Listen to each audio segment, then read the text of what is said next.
지식이 부족한 엄마가 꼭 나쁜 것만은 아니에요. 아이들 공부 가르칠 때는. 그러니까 이런 엄마가 코칭해도 장점도 많다는 거. 우리 집이 엄마표 홍콩으로 입시에 성공할 수 있었던 이유. 안녕하세요. 동네 아줌마 노을커피입니다. 저희 집 아이들은 학원은 거의 안 다녔고 대부분 집에서 혼자 하거나 인강을 들어가며 공부했습니다. 그러니까 초등 때는 저와 함께 했고요. 그러니까 제가 많이 얘기해서 다들 아시죠?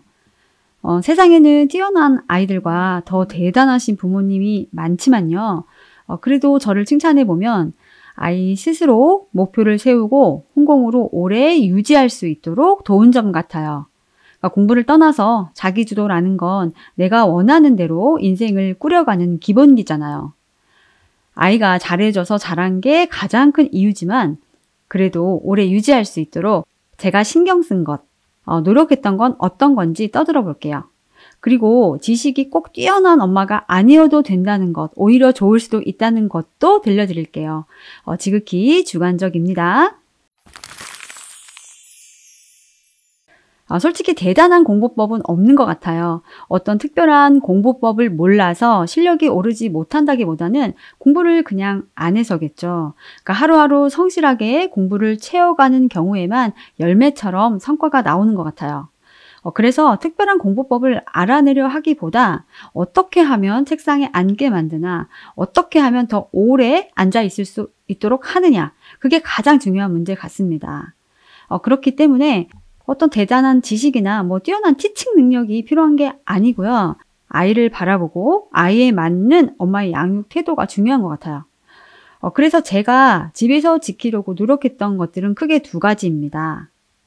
첫 번째는 책상에 앉게 만드는 것, 일관성.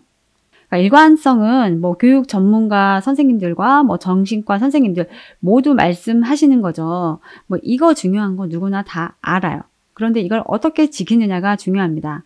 그러니까 책상에 앉는 시간, 공부 시간은 정말 한결같은 태도로 대해야 합니다. 아이들은 늘 자리를 보고 다리를 뻗어요. 우리 애들 엄청 똑똑합니다. 그냥 막 안 한다 들이대지 않죠. 한두 번 이렇게 해봤더니 안 해도 되겠더라가 나오니까 그렇게 되는 겁니다. 그러니까 그때부터는 더 힘들어지는 거고요. 그리고 이건 초등이나 중고등이나 똑같습니다. 그러니까 늘 한결같은 태도로. 그리고 이게 통하려면 공부 시작 시간이나 공부량 이런 건 아이와 함께 정합니다. 고등 되면 시간 정할 것도 없이 잠깐 쉬고 계속 공부해야 하는 거고요. 그러니까 아무튼 너도 동의한 거다. 이렇게요. 그러니까 처음 얼마간 해보면서 교정하는 시기가 지나면 언제나 한결같이. 그리고 네가 공부 안 하면 엄마도 저녁밥을 안 한다. 이게 직무유기라는 거, 그 책임감에 대해서도 정확히 알려주세요. 가끔 아이와 따뜻한 대화를 하겠다. 사이좋은 관계를 중요시하면서 공부하는 걸 권유하는 형태로 질문하기도 합니다. 이제 공부할래? 그런데 저는 이건 그런 형태로 말을 하지 않았어요. 저도 관계 중요한 거 자주 말하는데요. 이런 게 관계를 위하는 방식은 아닌 거죠. 그러니까 집에서 아이와 함께 정한 규칙은 꼭 지켜야 하는 거예요.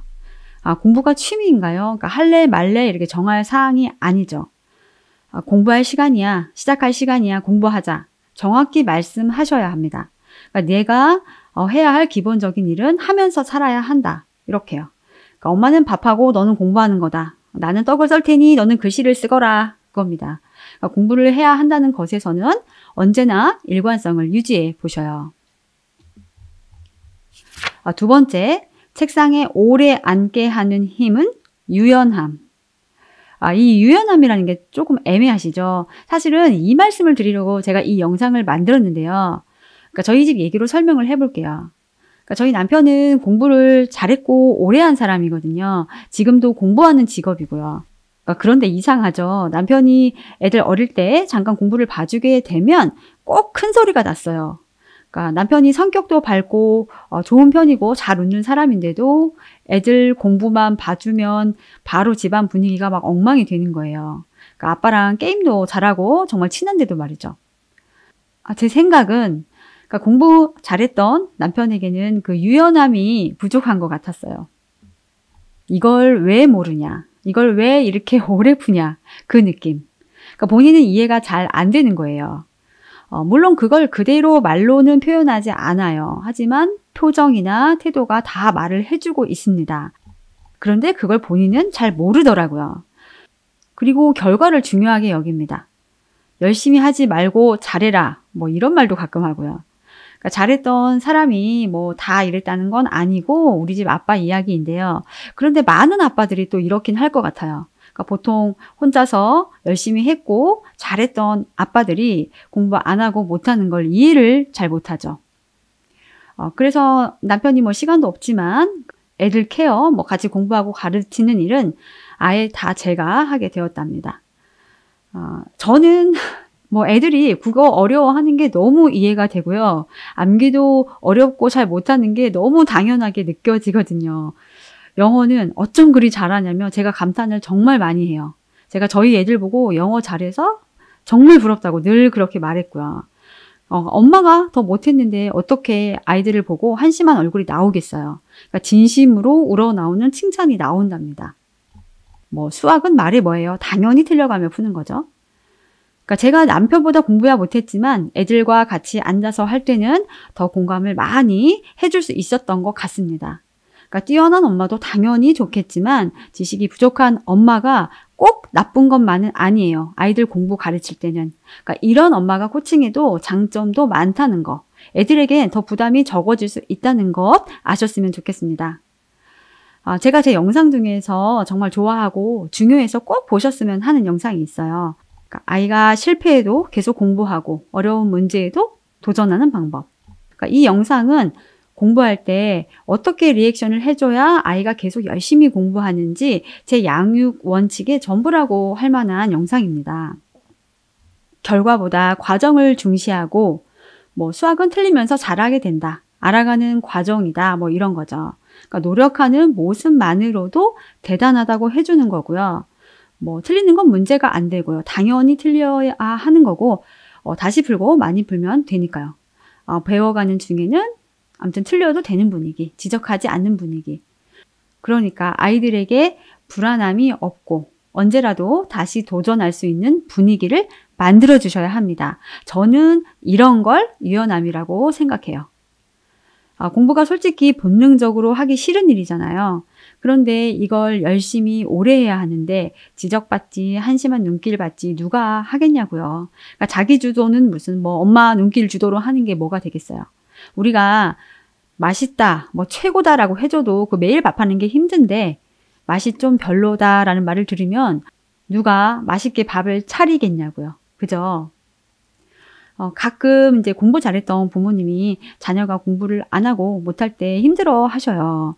뭐 대부분 그렇진 않겠지만 정말 아주 일부 친구에게는 그 잘했던 부모님 그 존재 자체만으로도 부담되는 경우가 있을 거라고 생각을 해요. 그러니까 본인은 모르시겠지만 눈높이가 일단 좀 높고요. 그러니까 아이가 공부할 때는 조금 더 유연하게 봐주시면 어떨까 생각을 해봅니다. 공부는 장기전이고 마라톤인데요. 그러니까 공부의 큰 틀은 일관성으로 그리고 그 안의 내용은 유연함으로 대해주세요. 오래 하고 싶은 마음이 들도록요. 그러니까 자기 주도라는 건 결국 아이 본인이 하고 싶어야 하는 거니까요. 아이를 지지하고 믿어주면서 함께 유지하다 보면 아이들은 우리 생각보다 더 잘 자랄 겁니다. 이해받고 지지받는 아이가 다른 길로 갈 수는 없을 거예요. 다시 오지 않는 이 시간 더 소중하게 보내시길 바랄게요. 힘들지만 남은 방학도 파이팅 하시고요. 오늘은 여기까지 하겠습니다. 다음에 또 만나요. 안녕.